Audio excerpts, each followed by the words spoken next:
we will begin nominating for the worst Vikings QB experiments in team history after we play this Epic Open. This is Minnesota Sports Rankum, part of Locked On Sports Minnesota, and it starts now.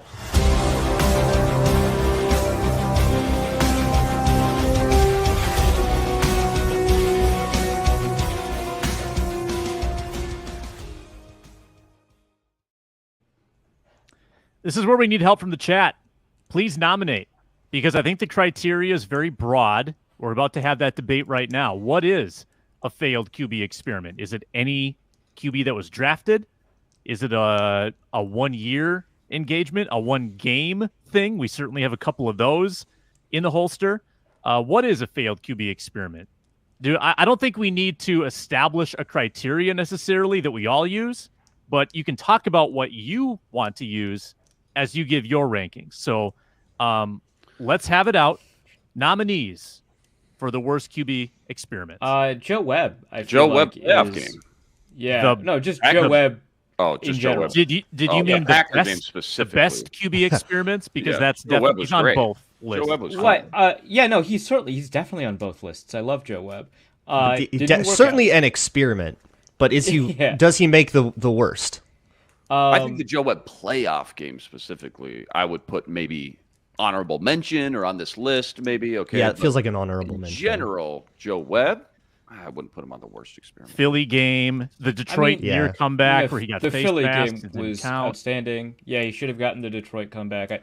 If you go through like Getty images for that game, you can actually see one of the photos that they've captured is the face mask penalty. Yep. It's incredible. Yep. And remember, Christian Ponder put them in a 21-0 hole, and he ran his way back to tie that game up. Mm-hmm. Just ran everywhere. Would Christian Ponder count as an experiment, or is he just a draft bust? Experiment doesn't seem to fit here. So I would say it doesn't have to be somebody who doesn't play quarterback playing quarterback. I don't think that has to be the only criteria for experiment. But I think it has to be a pick or not a pick. It has to be a situation that's a little bit out of the norm. So, for example, Warren Moon is a successful quarterback experiment. They grabbed a quarterback that had functionally retired, if I remember correctly, and who's originally was playing this gimmick offense in Houston, the run and shoot, who himself was a quarterback experiment for Houston, grabbing him from the CFL, right? That's a double quarterback experiment. Or I'd say Donovan McNab was kind of a small-scale sort of experiment, grabbing a guy that, again, it's kind of a non-traditional. Brett Favre, kind of an experiment that was very successful.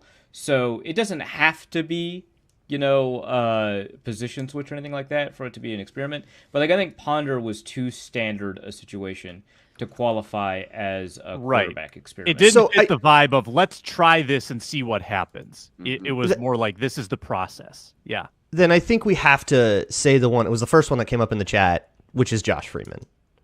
That's number one on my list. It's got to be number one, right? That's the quintessential. We tried this, and oh boy, did that not work. Let's read the stat line. It's iconic.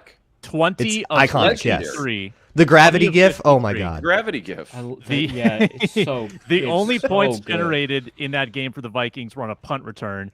By who? Sherrills? Marcus Sherrills. Who it else? is the 5th worst yards per attempt of all time with over 50 pass attempts. Over 50? Wow. 20 of 50. That's right. Do it again. Leslie Frazier was mad, so he just threw every play because he was like, "How dare you make me do this and not put my guy Ponder back in?" Do it again. Yeah, it would, clearly, Frazier hadn't. Yeah. Oh god, that game is just an exercise in quarterback depression. Because Eli Manning was playing one of the worst Eli Manning games we've ever seen. Too. Well, Jared Allen at was the same his time. life a nightmare. Yeah. Yeah, Mike Tirico just saying, "Man, these teams are bad." Jared Allen sacked Eli Manning through a guy. Right? Like he didn't have to go around the tackle to grab the sack. He was just like, "Oh, I could just whoop," and then just grabbed him. And Manning was like, "I can't." True in Eli the grass. fashion, he just just goes limp like a deer in the wood. Like, okay, I'm done. It was perfect. It was an ideal awful game. Like there's awful games that are impossible, and then but that the platonic ideal of bad football. Exactly. It was and which for some reason has to happen on Monday Night Football. It doesn't hit the same if it's on Sunday Night Football. Yeah, or so Sean Mannion at Lambeau would not hit the same way as a Monday. Right, game. exactly. I think Sean Mannion also because that wasn't on purpose. Like right. nobody in the Vikings building wanted Sean Mannion in that game. People in the Vikings building wanted Josh Freeman in that game. Mm-hmm. Yeah. That goes to the experiment thing. Yeah. Forced the issue after he had spent like a week and a half in the building. Yeah. They're like, you gotta play this guy. We paid, I don't know, $3 million whole for him. Like, what? Okay. I have two off the beaten path here that I need to put on the list. One, QB punter hybrid Bob Lee. Catastrophic tenure in between Joe Cap and Fran Tarkenton's return, and lost them a playoff game in 1971. Bud Grant insisted on starting him. He was benched by halftime in that game after 2 interceptions for Gary Kawaza, who then threw also 2 interceptions, and they lost. Also rules. Kawaza was on Arif's shortlist for the best out of nowhere QB seasons. What? Right? Yeah. Yeah. The other guy, though. Bob Lee. Kawaza, When you paused at the word best, I was like, Sam, no, you got to finish that sentence. And then here's the thing. In 1987, the strike, they had the scabs. They struggled really hard to find a quarterback because essentially Mike Lynch just thought that they wouldn't have to. He was just like, this won't last. We won't have to get any strike players. And then there was like a game tomorrow and they still didn't have a roster. And in that scramble, they considered a number of hilarious things, including putting DB's coach Pete Carroll in at quarterback. But ultimately, they settled on a guy named Tony Adams, who was dreadfully bad and also a year older than Pete Carroll was at the time. Like a retired quarterback that hadn't played since like high school or something like that. Wow. Catastrophic. Lost all 3 games and probably was the reason that 1987 team had to be Road Warriors. Like he was, of all the people responsible for the Vikings doing poorly during the strike games, he probably was the most. And like certainly it's not an experiment you wanted to do, but certainly off the beaten path. So those are 2 really good name drops there. Where would you have them ranked with the Josh Freeman, Donovan McNab, Kellen Mond, Joe Webb playoff game? Like, where are they? Because I don't know as much about those seasons and those performances as you do. You know, I'm throwing them out right now because I'm still trying to get a sense for how we're deciding to rank all these. Are we ranking them by the worst, by the most experimental? Right. Yeah. Vibe it out, I think. But I think the Tony Adams one, I don't want to ding him too bad because it sounds like a commitment to not get scabs. And that I always kind of want to respect a little bit, right? Like, I don't, like... Well, he was happily a scab. Right, Tony Adams, right? But, like, the reason that they hired him is because they weren't... They waited too long, right, to get a scab. Yeah. They were just like... I don't think that had anything to do with, like, pro-union or anything. That they just... I don't care why. They just called the bluff. Yeah. They didn't think the strike was serious. Like that's then it's the opposite thing. Like he was like, they'll cave, and then they didn't. And everybody else had already gotten snapped up all the good CFL players. Power to them for accidentally enabling the strike. Then it's not too bad. Sure, it screwed up the whole season and put them on the road in the play. I don't care. Great. Yeah. So I'm not gonna ding that one too badly, but you could argue too that the Vikings wouldn't have been that good were it not for those 3 weeks of what essentially turned into like a team building activity. They came back like super, super strong, and that was not true of a lot of teams that had like players crossing the picket lines and like drama within on all that stuff. Like they came back from that super, super tight knit, and then they like went on a tear. Yeah, that season's not as special either if they don't go on the road in the playoffs and win those 2 games. So it all kind of worked out. It all kind of works out.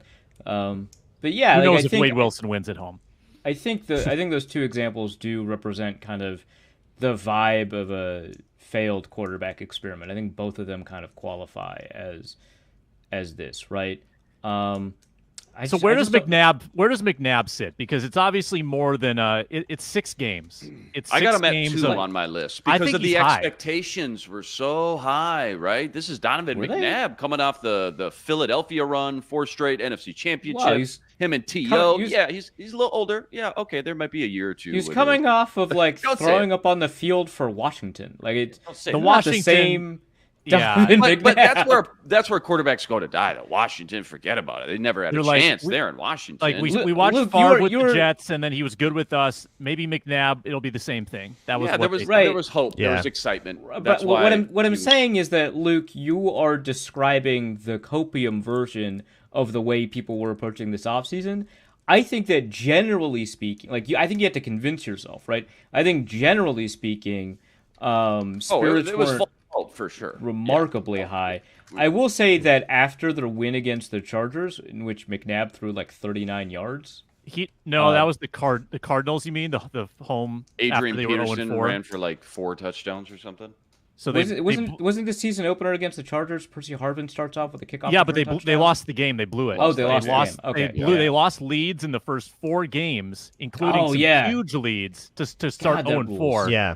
And then they had an ugly win against Arizona. And then on Sunday night at Chicago, McNabb gets benched in Game 6 for Ponder and probably talk about ruining players. Ponder being thrown in Game 6 obviously was a little too early. I mean, yeah, I don't know that there was ever a situation where Ponder would have succeeded. If I'm being but it sure as heck wasn't that one. That wasn't that. Yeah, certainly they were not maximizing his chances.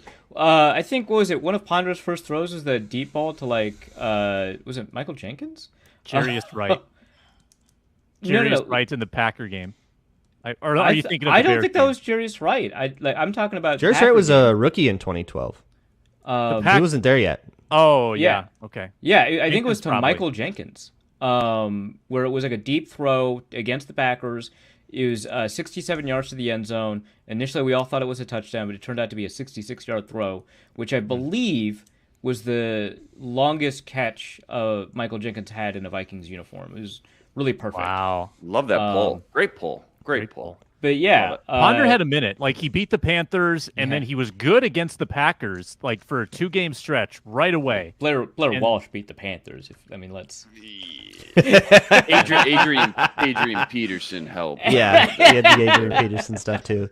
So I think we have Josh Freeman number 1. I think we all agree on that. Yes. Yep. I could put McNabb 2. I got McNabb 2. I'm comfortable with that. I still want Joe Webb on the list, even though we loved it.